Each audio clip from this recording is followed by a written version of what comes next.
হওয়ার জন্য।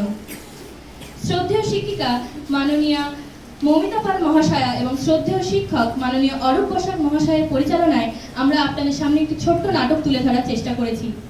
এই নাটকের বিষয়বস্তু হলো নারীর অনিরাপত্তা। এই নাটকটি হলো আমাদের সমাজে নারীর অনিরাপত্তার একটি ছোট্ট উদাহরণ মাত্র।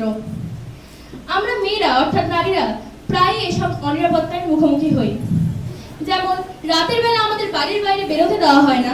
এছাড়া আমরা যখন স্কুলে বা বাজারে যাই তখন কিছু ছেলে আমাদের দেখে টিটকিরি দেয় বা খারাপ কথা বলে ইত্যাদি এরকম নানান সমস্যার মুখোমুখি হতে হয় আমাদের মেয়েদের।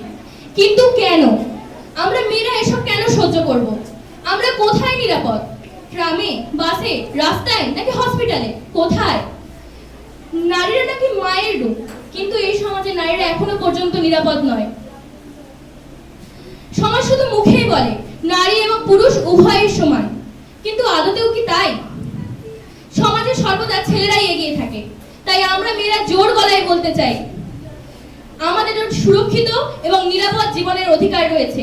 আমরা এমন এক সমাজ চাই যেখানে নারী এবং পুরুষ উভয়ের সমান হবে এবং নারীরা নিজেদেরকে সম্পূর্ণরূপে সুরক্ষিত এবং নিরাপদ বলে মনে করবে।